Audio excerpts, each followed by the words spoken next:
The restaurant smelled like money, polished oak, roses, and control. I sat across from Victoria Langford, wondering why her eyes never blinked. "Ethan," she began, her voice sharp enough to slice marble. "I'll speak plainly. You don't belong in our world." I smiled because I didn't know what else to do. "Clara doesn't care about worlds, Mrs. Langford. She cares about me." She tapped a manicured finger on the folder between us. "Then she's mistaken." "Open it." I didn't move. "What's this?" $10 million. Her tone was casual, like she was ordering tea. "Take it, disappear, and never contact Clara again." I laughed, too loud, too nervous. "You're joking." Her lips curved, but it wasn't a smile. "You think I joke about my daughter's future?" "Future?" I asked. "Or reputation?" She leaned closer. "You're a talented man, but talent doesn't erase poverty. You can't give her what she deserves." My throat felt dry. "You mean what you think she deserves?" "She's built for more than love stories written on unpaid bills." I wanted to walk away, but my legs felt locked to the chair. "Clara chose me." "She's young," Victoria said. "You'll thank me later." "No, I won't, Ethan." Her voice softened dangerously. "If you love her, you'll prove it by leaving. Take the money and save her from the embarrassment." I stared at the envelope. $10 million. More than I'd ever see in 10 lifetimes. You're buying my silence. I'm buying your dignity. You get to walk away as a man who understood his limits. Her words hit like stones. "You think I can be bought?" "Everyone can be bought," she said. "Some just come cheaper." I clenched my fists. "I don't want your money." She smiled again, calm as a predator. "You will. Pride doesn't pay rent." I looked out the window. Clara was waiting in the car. She waved, unaware of the war happening inside. "I could tell her," I said quietly. "Tell her what you're doing." "She'll believe me," Victoria replied. "She always does." I swallowed hard. "She loves me, for now. But love fades when the lights turn on." She pushed the envelope closer. "Make it easy on both of us." Silence stretched. The only sound was the ticking of the wall clock, each second mocking me. Finally, I asked, "Does Clara know about this?" "She knows I'm protecting her." "That's not protection," I said. "That's control. She'll understand one day, when she's not blinded by infatuation." "Infatuation?" I whispered. "You think that's all this is?" Victoria's eyes softened for a fleeting second. "You remind me of her father. He believed love could conquer power. He died poor. The air felt heavy. Maybe he died free." She ignored that. "Take the check, Ethan. Start over somewhere." "I'm giving you a gift." I pushed it back toward her. "I don't want your gift." "Think carefully," she warned. "You refuse now, and I'll destroy you another way." I stood up. "You already have." "Sit down." "No." I turned to leave. Her voice hardened. "If you walk out without taking this deal, you'll never work in this city again." I looked over my shoulder. "Then I'll build another one." Her expression cracked for the first time. "You arrogant child." "Maybe," I said. "But at least I'm not afraid of losing control." I walked out before my courage changed its mind. Clara opened the car door with a bright smile. "How did it go?" I stared at her for a long moment. The words wouldn't come. "Ethan?" she asked. "Did Mom say something awful again?" "She was honest," I said. Clara sighed. "She can be intense. Don't listen to her." "I'll talk to her tonight." "Don't," I said quickly. "Why not?" "Because it won't matter. She's already decided who I am." Clara frowned. "You're overthinking again." "Am I?" I tried to smile. "Tell me something, Clara. If your mother made you choose between me and your life's comfort, what would you do?" She laughed nervously. "That's ridiculous. Just answer." She hesitated. "I'd pick you, of course. Would you still pick me if it meant losing everything else?" Her silence was small but sharp. "That's what I thought," I said softly. "Ethan, it's fine," I interrupted. "You don't have to say anything. Are you angry?" "I'm tired." She reached for my hand. "I love you. You know that." "I know," I said. "But love doesn't pay rent, remember?" Her eyes widened. "She told you that?" I nodded. "Among other things." "She can't control us," Clara said, but her voice trembled. "She already does," I whispered. She squeezed my hand. "We'll figure it out." I wanted to believe her, but her eyes flickered toward the mansion in the distance. That flicker told me everything. I have to go, I said. Go where? Anywhere that isn't here. Ethan, please. Don't do something stupid. Taking money to disappear would be stupid, I said. Leaving before I beg for it, that's survival. Tears filled her eyes. Don't talk like that. I have to, I said. Because if I stay, she'll break us both. She shook her head. I can fix this. You can't fix what you don't see, I said quietly. She reached out again, but I stepped back. Goodbye, Clara, her voice cracked.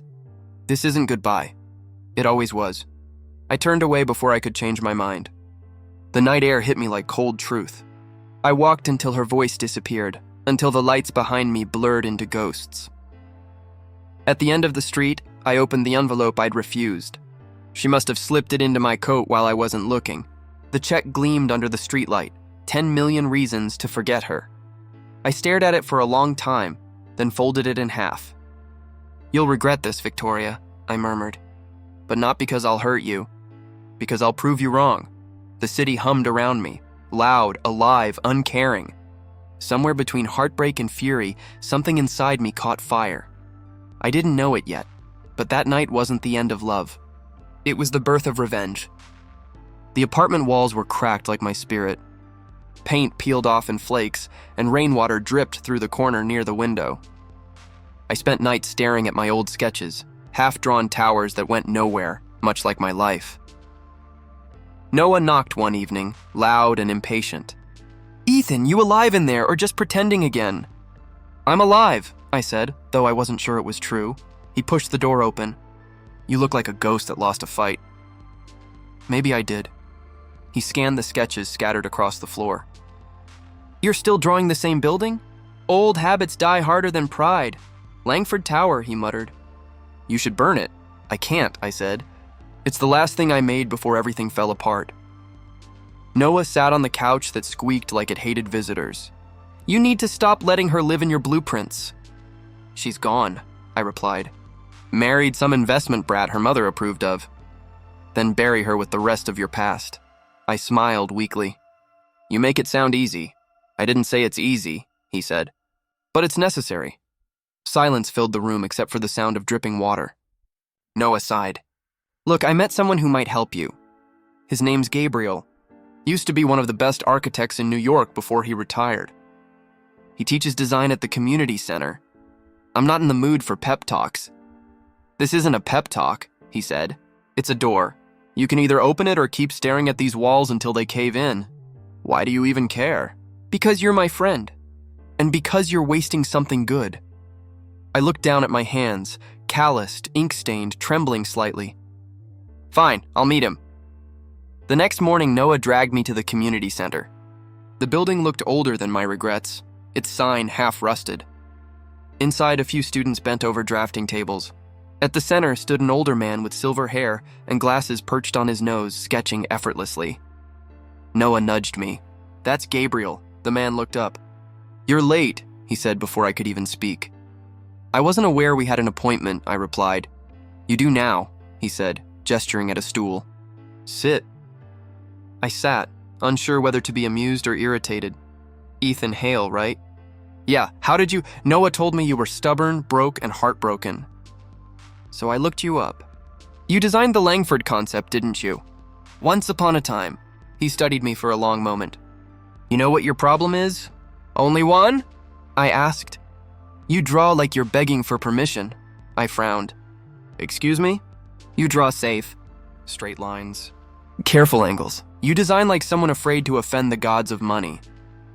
I had clients who preferred stability, he chuckled. You mean they preferred control? So did you, I met his eyes. You don't know me. I don't need to. I see your work. It's beautiful, but it's afraid. You were trying to please someone who didn't believe in you. His words hit harder than he knew. That's not true. He raised an eyebrow. Then why do all your sketches look like cages? I opened my mouth to argue, but couldn't. The truth stung too much. Good, he said quietly. Now we can begin. I didn't agree to lessons. You already did by walking in. Noah grinned from the back. Told you he's intense. Gabriel handed me a pencil. Draw something. What? Anything you want. But make sure it's yours. I hesitated, then started sketching. My hand shook at first, but the movement felt familiar, like breathing after holding it too long. When I finished, he took the paper. Better. Still too neat, but better. I looked at the lines, sharp, defiant, messy. For the first time, I didn't hate them. Gabriel nodded. You're trying to forget her, aren't you? I sighed. Is it that obvious? Heartbreak leaks through design. But it can also rebuild it. Payne's a good architect if you learn to use it. Noah clapped my shoulder. Told you he's full of weird wisdom. Gabriel ignored him. You can rot or you can rise, Ethan. Decide which one today. I stared at the drawing again. What if I don't know how? He smiled faintly. Then start with a line. The rest will follow. Over the next weeks, I kept returning. Mornings bled into nights filled with graphite, erasers, and quiet conversations. Gabriel never praised me much, but his silence felt like approval. One evening, I asked him, "Why are you helping me?" He shrugged. Because someone once helped me when I was where you are. Broke? Worse, lost. I looked at him. Did it get better? He chuckled. It did once I stopped drawing for ghosts. That line stuck with me. A few nights later, Noah showed up again. You look different, he said. Different how? Like someone who's starting to breathe again. I've been working with Gabriel, I said. He's strange, but he gets it. Good, Noah replied. You were turning into a statue. I still think about her, I admitted. Thinking's fine, he said. Just don't worship the memory. I don't, I said. But sometimes I wonder if she ever thinks about me. She probably does, Noah said softly. But that's not your story anymore. I nodded, staring at the sketch pinned on my wall. It wasn't Langford Tower. It was something new, taller, freer, more alive. A week later, Gabriel looked at my latest draft. This, he said, tapping the paper, this is you. It doesn't even have a name. Call it whatever you want, he said. It's not for them. It's for you, I smiled. I think I'll call it Solace. He looked pleased. Fitting. I want to build it someday. You will, he said. When the world stops mattering more than the design. I studied the lines again. You think I can make it? He adjusted his glasses. You already did. You just don't know it yet. Noah entered the room holding 2 coffees. So, did the old man finally say something nice? Maybe, I said. Still figuring it out, Gabriel chuckled. Don't get used to it. Noah handed me a cup. What's next, genius? I stared at my sketch of Solace. Next? I build something that reminds me who I am. And who's that? He asked, I thought for a moment. Someone who stopped drawing for ghosts, Noah smiled. Finally. I felt the warmth of the coffee and the quiet hum of purpose returning. The city outside was still cruel, but for the first time in months, I didn't feel small. I felt like an architect again. 3 years changed everything. The silence that once scared me became my workshop. Every failure, every sleepless night, every memory of her turned into a line, a curve, a design. I called it the Solace Tower. When people asked why I worked 12 hours a day, I said, because it's cheaper than therapy. But the truth was simpler. I needed to build something that outlived the pain. Noah showed up one afternoon, staring at the blueprint spread across my desk. You really don't rest, do you? I'll rest when this tower stands, he chuckled. That's what you said last year. I meant it then too. He leaned closer. You're obsessed. I'm focused, I corrected. Same thing when it eats your life. I smiled faintly. It's the only thing worth being eaten by, he sighed. You sure this isn't about her? It used to be, I admitted. Now it's about me, he studied the sketch. It's beautiful, Ethan, but dark. Like every line is holding something back. Good, I said. Pain has symmetry. He laughed softly. You sound like Gabriel now. Maybe he was right, I said. Maybe heartbreak does build better architects. A few days later, I was sketching at the cafe near the pier when a voice interrupted me. That's stunning, she said. I looked up. A woman stood there holding a recorder and a curious smile. Lena Rivera, she introduced herself. I write for Modern Design Weekly. I'm not taking commissions, I said. I'm not offering one, she replied. I'm offering attention. That's worse, she laughed. You're Ethan Hale, right? The one who designed Solace Tower? I paused. How do you know that name? I heard it from one of Gabriel's students. They said it's something special. It's not finished. All masterpieces start unfinished, she said. Mind if I take a look? I hesitated, then handed her the sketch. Her eyes moved slowly across the lines. This isn't just architecture, she murmured.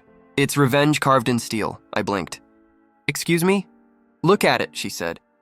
The structure rises like defiance. Every angle feels like it's saying, you thought I'd break, but I didn't. I laughed quietly. You read too much into drawings. Or maybe you put too much truth into them, she said, meeting my eyes.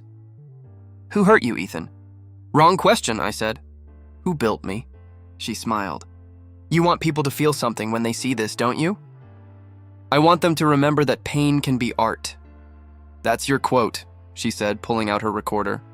Can I use it? I didn't agree to an interview. You didn't refuse either, she said, grinning. I rolled my eyes. Fine, but don't make it sound tragic. No promises, she said. 2 weeks later, the article dropped. The title read, The Man Who Built His Heart into Steel. I nearly spilled my coffee reading it. She wrote about how Solace Tower symbolized transformation, how every floor mirrored a stage of healing. She described my past without mentioning names, but anyone who knew the Langfords would recognize the echoes. Noah called within an hour. You're famous. I'm exposed, I corrected. He laughed. Don't pretend you hate it. Investors are already calling me. They're calling you? I put my number on the project file because you don't answer yours. Smart, I said. And stupid. Relax, he said. They love the concept. One guy called it the future of urban therapy. That sounds ridiculous. Ridiculous gets funded, he said.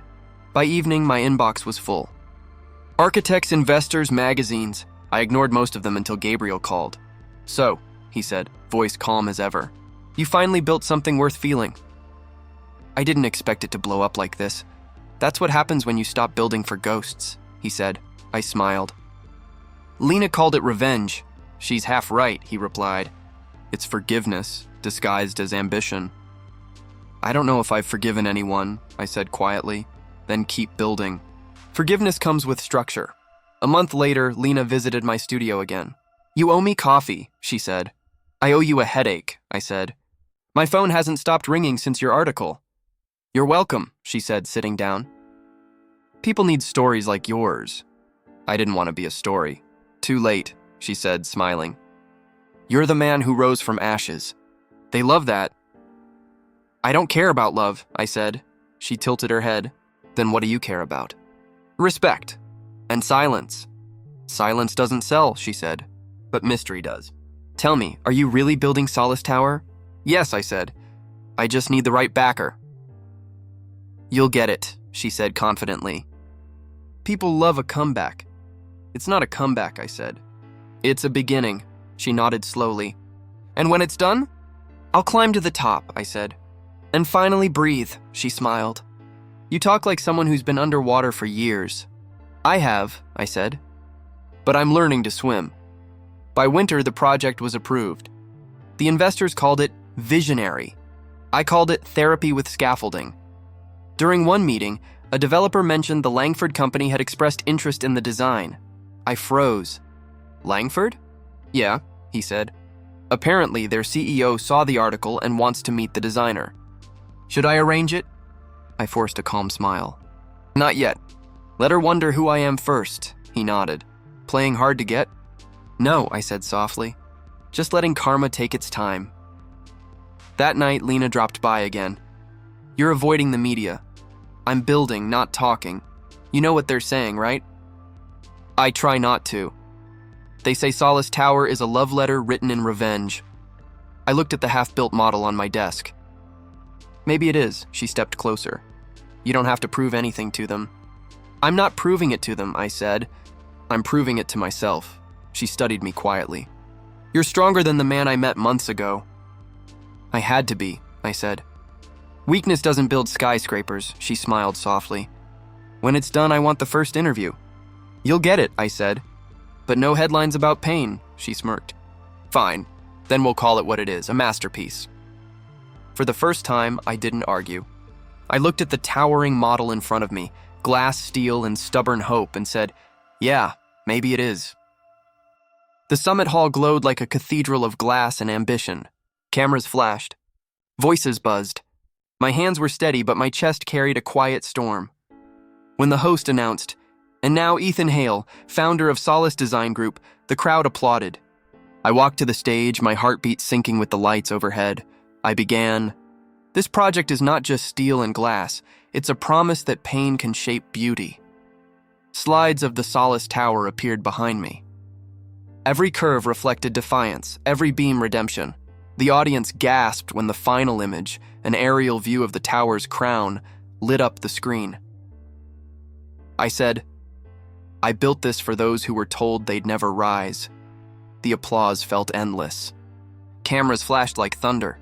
But then I saw her, Clara. She stood near the back, frozen, hands clasped, eyes wide as if time had betrayed her. The noise around me faded until it was only her and the echo of my own heartbeat.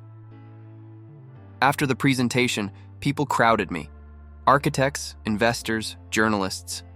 I smiled, shook hands, but my mind was elsewhere. When the room began to empty, she stepped forward. "Ethan." Her voice cracked like porcelain. I turned slowly. "Clara, you're really here?" she whispered. "I thought you disappeared." "I did," I said. "Just not the way your mother wanted." Her eyes glistened. "You're different." I had to be. She looked around, scanning the banners with my company's name. "Solace Design Group, that's yours?"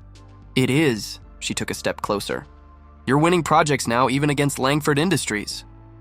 "Funny how that happens," I said. "Karma loves irony," she winced. "Don't talk like that." "Why not?" "You lived it first." Her lips trembled. "I didn't know she'd offer you money." "I swear I didn't." I met her eyes. "But you didn't stop her either."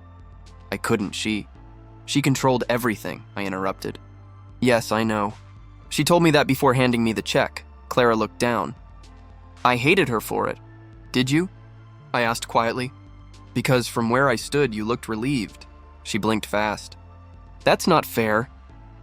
"Neither was selling me out for comfort." "I never wanted to lose you," she said. "I was scared."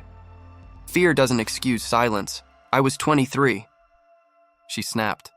"You think I knew how to fight her?" I nodded slowly. "You didn't have to fight. You just had to stand beside me." She bit her lip. "I married Mark because she made me believe it was right." "And now?" I asked, her voice broke. "Now I'm paying for it." I leaned back against the table behind me. "How poetic. Please don't be cruel." "I'm not," I said. "I'm just done pretending it didn't hurt." She hesitated, then whispered, "I saw your tower on the news. It's breathtaking." "It feels familiar." "It should," I said. "Every design choice is a memory I couldn't erase." She looked up sharply. "You mean me?" "I mean all of it," I said. "The betrayal, the silence, the ashes. You're just one floor of the building." She almost smiled, but tears replaced it. "You sound cold." "Because warmth cost me everything." The silence between us thickened. Then she said, "Mom's company is falling apart. She's losing contracts to you, and it's killing her." "Good," I said flatly. "Ethan, she bought my disappearance. Now she's watching my name rise higher than hers. That's not revenge, Clara, that's balance." Her jaw trembled. "She regrets what she did. She regrets getting caught. She's not a monster. She didn't need horns to ruin lives." She covered her face for a moment, breathing hard. "You sound like someone else. The man I loved would never talk like this." "The man you loved died the night you let me walk away." Her eyes filled again. "I still think about you." I forced a dry laugh. "That makes two of us, except I turned those thoughts into blueprints." She stepped closer, her perfume familiar and foreign all at once. "Is there any part of you that still feels something for me?" I looked at her, really looked at her. Same eyes, same soft voice, but no longer the woman I once built dreams around. "Yeah," I said quietly. "I feel gratitude. You taught me what strength costs." She flinched. "You've changed." I had to choose between breaking or building. I chose building. She stared at the model of the Solace Tower displayed beside us. "It's beautiful. It's everything you wanted." "It's everything I needed," I corrected. Her hand brushed the glass case. "It looks lonely." "So does peace," she whispered. "Do you hate me?" "No," I said. "I outgrew that. Then what do you feel?" "Closure." Tears slid down her cheeks. "I wanted to tell you my marriage ended months ago." I figured, I said. It was built on lies. They collapse faster than towers. You really won't forgive me? I already did, I said. That's why I can stand here without shaking. She stepped back, her voice trembling. I wish things were different. Everyone does, I said. But wishes don't build buildings. The host called from across the hall. Mr. Hale, press conference in 5 minutes. I nodded to him, then turned back to Clara. I have to go. She grabbed my wrist gently. Ethan, please, just tell me, do you ever think about what we could have been? Every time I design something, I said softly, then I remember what we were. She let go slowly, her fingers slipping away like old promises. As I walked toward the stage again, she said behind me, you deserve everything you've built. I didn't turn around. I know. The cameras flashed again, blinding but warm this time. Reporters shouted questions about innovation, design, vision. I smiled because none of them understood that the real structure I'd built wasn't made of glass or steel. It was made of survival. And as the applause filled the hall again, I felt something shift inside me. Not anger, not pride, just release. I had finally learned to turn echoes of the past into foundations for the future. The morning headlines screamed louder than sirens. Langford Industries loses landmark contract to Solace Design Group. I stared at the screen, sipping coffee that suddenly tasted like victory. Noah burst into my office. You did it. They're finished. I set the cup down. Not yet. They're bleeding. But they'll fight back, he grinned. Let them. We've got momentum now. Before I could reply, my phone buzzed. An unknown number flashed. I answered, already knowing the voice waiting on the other end. Ethan, Victoria said, calm but cracking beneath the surface. Congratulations. You stole what's mine, I leaned back. I didn't steal anything. I built it. You just thought no one else could. You humiliated my company, she hissed. Do you know how long I've ruled this industry? Too long, I said. Maybe it's time someone else drew the skyline. Arrogance doesn't suit you, she said. It suited you just fine for years. A pause. Then she laughed bitterly. You think you've won because of one project? I don't measure victory by numbers, I said. I measure it by silence, yours. She hung up without another word. Noah exhaled. You enjoy provoking powerful people, don't you? I'm not provoking, I said. I'm reclaiming, he raised a brow. Same thing in her dictionary, I smirked. Then she can rewrite it. By noon, the office buzzed like a live wire. Lena stormed in, waving her tablet. You're not going to believe this. What now? I asked. She dropped the tablet on my desk. Daniel Cross, he leaked your blueprints. I froze. You're sure? Absolutely. An anonymous source sent me his messages. He sold them to a firm linked to Langford. My jaw tightened. So Victoria's fingerprints are all over it. Probably, she said. But I have proof of Daniel's role. Emails, transfers, timestamps. It's enough to bury him, Noah swore under his breath. I knew that snake was too friendly during the last bid. I rubbed my temple. He tried to sabotage Solace Tower before it even stood. Lena crossed her arms. What do you want me to do? I met her gaze. Publish everything, she hesitated. Are you sure? It'll burn bridges you might need later. I don't need bridges built from lies, I said. I'll stand on my own foundations. She smiled faintly. That's the quote I'll use. Noah nodded toward her. You're loving this too much, Lena shrugged. Justice makes good headlines. By evening, her expose went live. The title hit every platform within minutes. Corruption, collusion, and the fall of Langford power. I watched it unfold on my screen. Lena's article detailed everything. Daniel's leaks, Victoria's manipulation of city officials, years of backdoor deals hidden under polished press releases. My phone buzzed again. Dozens of messages. Sponsors, investors, even rivals, all congratulating me for standing up to the queen. Noah laughed as he read the comments. You're trending. People are calling you the architect who rebuilt ethics. Catchy, I said. A bit exaggerated. Still, he said, you've officially become the guy no one can ignore. Before I could answer, my phone rang again. This time, the caller ID wasn't hidden. Victoria Langford, I answered slowly. Victoria. You think you're clever, she said, voice trembling with fury. You let that reporter drag my name through mud. She didn't drag it, I said. You buried it yourself. She just uncovered the grave. I built this city's skyline, she spat.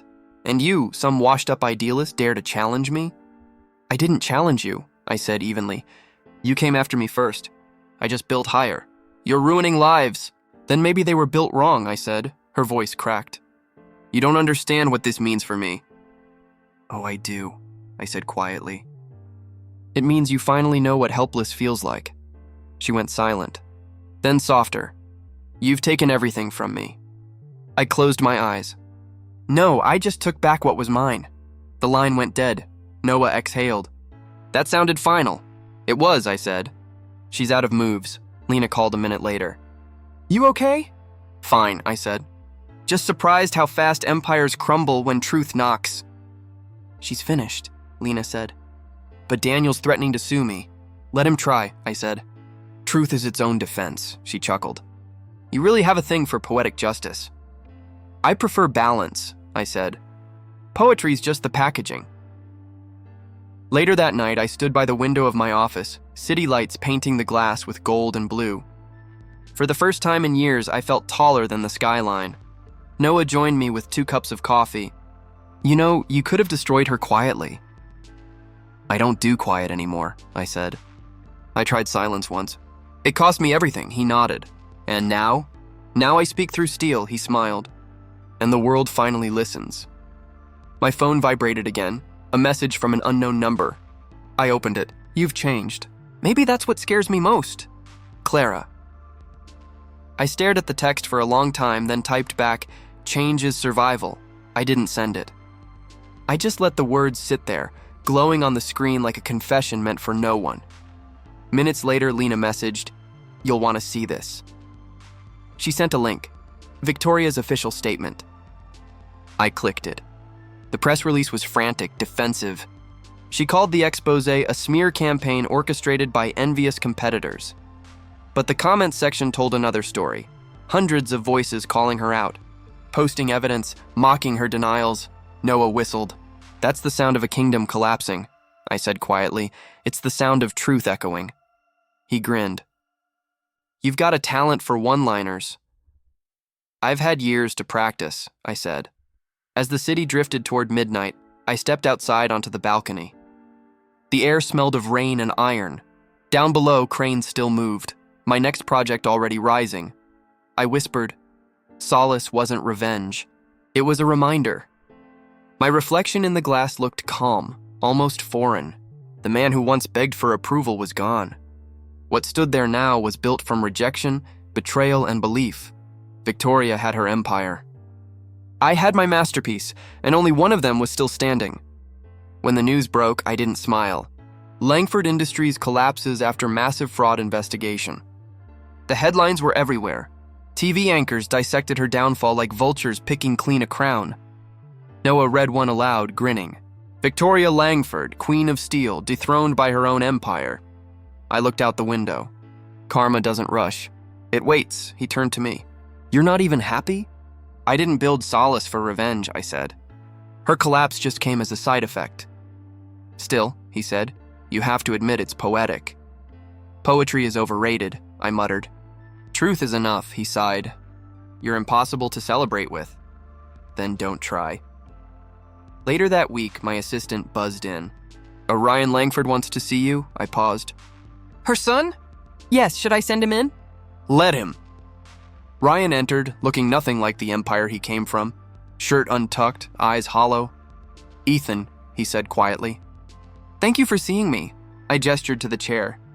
Sit, he did, avoiding my gaze. I don't know where to start. Try honesty, I said. He sighed. Everything you wrote about her corruption, it was true. The fraud, the bribes, the shell companies, it's all out now. She's lost everything. I know. She's not well, he said. The board resigned. The staff walked out. Even Clara's gone. Her husband? I asked. Left her. Took half of what little was left. I stayed silent. He leaned forward. I came to apologize for her, for Clara, for everything. You don't owe me that, I said. Yes, I do. You didn't deserve what she did. I folded my hands. Apology accepted. But it doesn't change the past. He nodded slowly. She's asking for you. I looked up. Me? She won't see anyone else. Says she needs to face what she made. I hesitated. Where is she? At the mansion. What's left of it. That night I drove through the old Langford estate gates. The guards were gone, the lights dim, the fountain dry. The air felt heavy, like guilt made visible. The front door creaked open. Victoria sat alone in the grand hall, a single lamp illuminating her face. The woman who once ruled boardrooms now looked small, almost human. She didn't look up. I knew you'd come. I almost didn't. Curiosity wins, doesn't it? She said. Not curiosity, I replied. Closure, she laughed weakly. Closure. Such a designer's word. You people even build emotions. I build what lasts, I said. You built illusions, her gaze lifted, tired but sharp. You always did have a way with words. And you always had a way of twisting them. She smiled faintly. I gave you 10 million to vanish. I met her eyes. You didn't pay me to vanish. You paid me to rise, her smile faltered. You think you've won. I didn't come to win, I said softly. I came to end it. She stared at the empty fireplace. Everything I touched turned to dust. I thought power would protect me. Turns out it only isolates. That's something you taught me early. She looked up again. I ruined you. No, I said. You forged me, her lips trembled. Don't say that. I don't deserve forgiveness. You're not getting it, I said. Forgiveness isn't a gift I give. It's a weight I drop. Tears filled her eyes. I destroyed my daughter's happiness. Yes, I said quietly. You did. She hates me now. She's learning the truth. That's not hate. That's awakening. Victoria covered her face. Do you hate me? No. Then why does your calm feel like punishment? Because you're hearing silence for the first time, I said. And silence is honest. She let out a shaky breath. You remind me of her father. I heard he believed in love more than power. He did, she whispered. It killed him. No, I said. It kept him human, her voice cracked. I don't know how to be human anymore. Then start small, I said. Admit what you broke. I broke everything, she whispered. My company, my children, myself. Then maybe you finally built something real, I said. She stared at me, tears streaking her cheeks. Why aren't you angry? I was, I said. For years, it ate me. But anger's just loyalty to pain. She laughed bitterly. And now? Now I'm free. She looked around the hollow mansion. Everything's gone. Furniture, art, money. Even the staff left. Maybe now you can see what was never real, I said. She gave a dry smile. You sound like Gabriel, I shrugged. He taught me how to rebuild, her voice softened. Did you ever love Clara? I met her eyes. I did. But love built on fear collapses. She told me she still dreams of you. I hope she dreams of peace instead. Victoria stood slowly, walking toward the window. When I look at you, I see everything I destroyed trying to preserve perfection. Perfection's just fear wearing a crown, I said. She chuckled weakly. Then I was queen of fear. Until fear dethroned you. She turned back to me. You're cruel with truth. Truth doesn't need kindness, I said. Just acceptance, she nodded faintly. Do you believe in redemption? For you? I asked. For anyone? Yes, I said. But not everyone finds it. Her eyes watered again. You already have, haven't you? I found peace, I said. That's enough. She looked at the floor. I used to think power was everything. That if I controlled people, I'd never feel small. But losing it all, it's strange. The silence feels heavier than any empire. Silence builds character, I said. She smiled sadly. So this is what humility tastes like. Bitter at first, I said. But freeing once you swallow it, she nodded, voice trembling. You really forgive me? I let go, I said. That's all I needed to do, her shoulders sagged. I deserve nothing. You deserve truth, I said. And you're finally standing in it. She covered her face again, sobbing softly. I'm so tired. I know. I wish I'd believed in you, she whispered. You did, I said. Just too late, she looked up again. You're leaving? Yes. Will you ever come back? No reason to, I said. The past doesn't live here anymore. I turned toward the door. She didn't call after me this time. As I walked out, I heard her whisper behind me, voice breaking. Tell Clara I'm sorry. I paused, hand on the door. She'll hear it when she's ready. Outside, the wind carried the faint scent of rain. The mansion loomed behind me, empty, echoing, conquered by truth. I didn't hate her. I didn't pity her either. I just walked away, lighter than I'd ever been. The city stretched beneath me like a map of everything I'd endured. Standing atop the Solace Tower, I watched the sunrise melt across the glass and steel. From here, the skyline looked calm, like the world finally stopped shouting. People below saw a building. I saw my scars turned into symmetry. Noah's voice crackled through the radio. "You up there again?" "Where else would I be?" I said. "You ever get tired of that view?" "Never," I said. "It reminds me why I built this." He laughed. "You sound like an old man with a temple." "Maybe I am," I said. "A temple built from bad memories." "Don't get poetic on me," he said. "Investors are coming at 10. You might want to look human before then." "I'll try," I said, smiling. "You heading up?" "No." Lena's covering the media briefing. She says, "Bring your humble face." "Tell her that face retired," I said. He chuckled. "I'll see you later, maestro." When the radio clicked off, silence returned. Wind brushed against my coat. The glass panels below reflected the golden morning like water. I closed my eyes and breathed. For once, it didn't feel like survival. It felt like peace. Then, behind me, a voice I thought I'd never hear again. "Still chasing sunrises, Ethan?" I turned slowly. Clara stood near the edge, wearing the same soft expression that once made me forget reason. Time had softened her. Less shine, more shadow. "Clara," I said quietly, "you shouldn't be here." "I know," she said, "but I had to see it. Solace Tower. Everyone talks about it." I nodded. People love what pain creates. It makes them feel less alone. She smiled faintly. "You always had a way of turning pain into art. And you always had a way of turning love into lessons," I said. Her eyes glistened. "You think I came to argue?" "No," I said. "You came for closure." She exhaled shakily. "Do you still hate me?" I looked at the horizon. "I stopped hating you the day I stopped needing your love." Her lip trembled. "That's cruel." "No," I said softly. "That's peace." Tears welled up in her eyes. "I wanted to reach out so many times, but every time I saw your name in the news, I thought, maybe you've already moved on." "I did," I said. "But not in the way people think." She stepped closer. "Then how?" "By accepting that I was never broken, just misplaced." She bit her lip. "You talk like someone who found God." "Maybe I did," I said. "Except he looks a lot like perseverance." She almost smiled. "You've changed." "I had to," I said. "The old me built dreams around people. The new me builds foundations under them." Clara glanced around the rooftop. "It's beautiful, peaceful even." "It's not peace," I said. "It's perspective." She nodded slowly. "I saw the article about your meeting with the governor. You're designing the memorial downtown." "I am."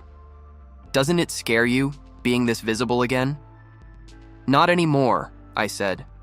"I used to hide behind love, fear, ambition. Now I just stand behind my work." She looked down at the streets below. "Mom used to say the world was too cruel for softness." She was half right, I said. "Cruelty breaks weak things, but it shapes what refuses to bend." Her voice cracked. She's gone." I nodded. "I heard." "She died quietly," she said. "The last thing she said was your name." I didn't flinch. "I hope she found peace, too." She said she was sorry. "She said that before," I replied, "but I believe she meant it this time." Clara wiped her eyes. "You're not angry?" "I'm tired of anger," I said. "It's too heavy to carry up here." She looked at the rising sun. "I've lost everything. Her, my marriage, my name in the company. It feels like karma came for all of us. Karma doesn't come for revenge, I said. It comes for alignment. Her voice trembled.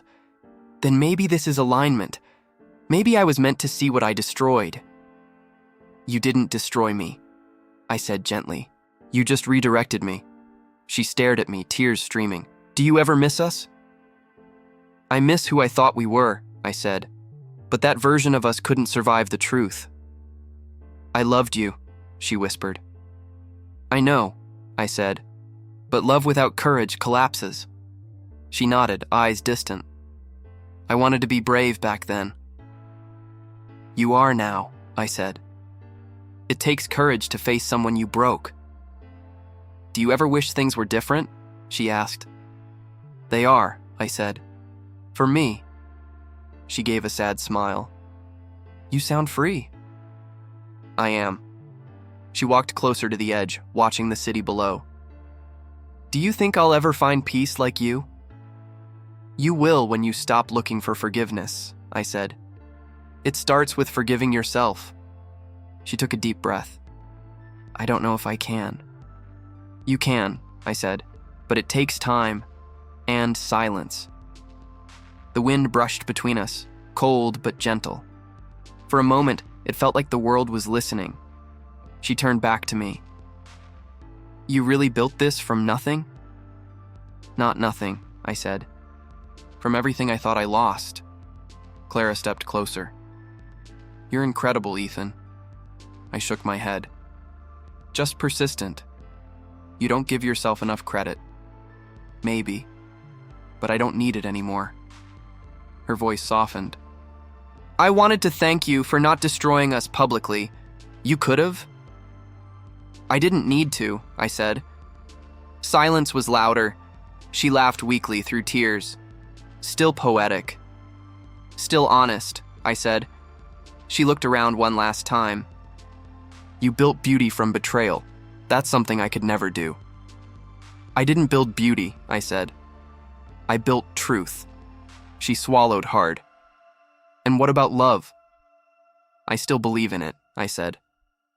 Just not the kind that begs. Her eyes met mine. You deserve someone better. I deserve peace, I said. And I finally have it. She nodded, silent now. Her hands trembled slightly as she tucked her hair behind her ear. I should go. Then go, I said gently. The view stays the same whether you stay or leave. She hesitated. Can I ask you one last thing? Of course. Was it worth it? Everything. The pain, the climb, the loneliness. I looked at the city below us. The morning light danced across the glass, turning gold into white. Every second, I said. Her eyes softened. Goodbye, Ethan. Goodbye, Clara. She turned and walked toward the elevator. Her reflection lingered on the glass before vanishing into the descending light. I stood there, watching the horizon shift from gold to blue. For the first time in years, my chest felt light. Revenge hadn't healed me. Success hadn't saved me. Building myself had. The wind whispered through the steel beams like an old friend.